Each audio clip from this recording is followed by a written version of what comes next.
दुआरा पर पापा हल्ला करे सुना मोरे नाऊ न हो।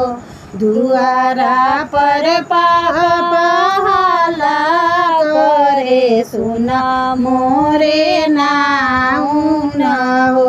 झट से ओढ़ावना चदरिया दिया हो जइहन सासुर हो। झट से ओढ़ावना चुनरिया दिया हो जइहन सासुर। आता ना बचन बेटी सुने सुनहि नाही पावेली हो। आता ना बचन बेटी सुने सुनहि नाही पावेली हो। झपटी के धरेली अपन आमा के कहाँ पाई हो। झपटी धरेली अपन आमा के कहाँ पाई हो। अइला पर भेंट हुई मम्मी से गइला पर पापा से हो। अइला पर भेंट हुई मम्मी से गइला पर पापा से हो। छूटी जई है सखिया के संघावा सखी के कहाँ पाई बहो। छूटी जई है सखी लोग के संघावा सखी के कहाँ पाई बहो। दुआरा पर चाचा हल्ला करे सुना मोरे नाऊ न हो।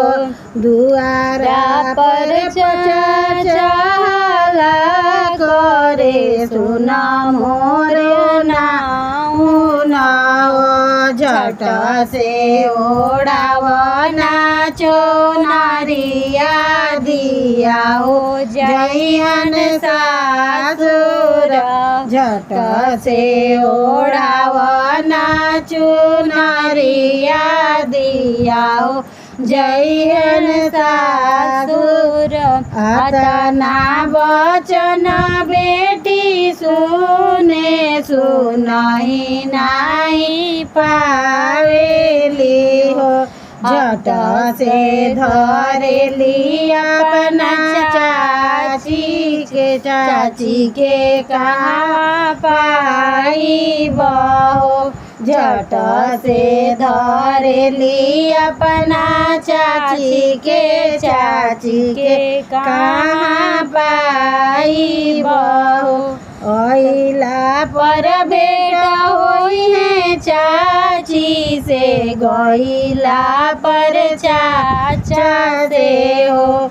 अइला पर भेंट हुई है चाची से गइला पर चाचा से हो। छुटरी जई है सखी लोग के संघावा सखी के कहाँ पाई बहो।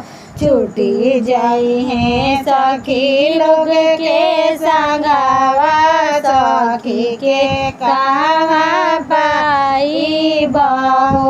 दुआरा पर भैया हल्ला करे सुना मोरे नाऊ न हो।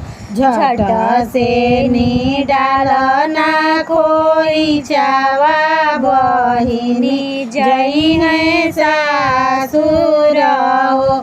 झट से निडाल ना खोई चावा बहिनी जई है सासुर। आता ना बचन बहिनी सुने नाही पावेली हो।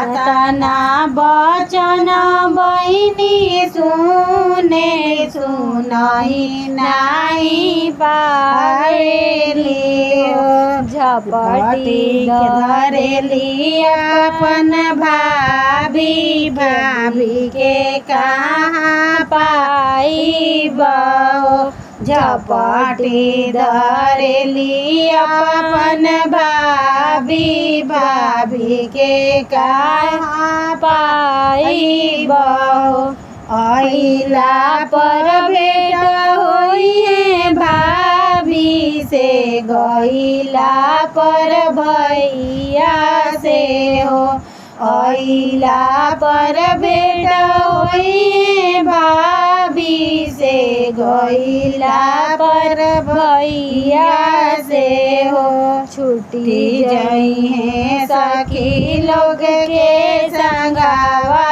सखी के कहाँ पाइब छुट्टी जई है सखी लोग के संगवा सखी के कहाँ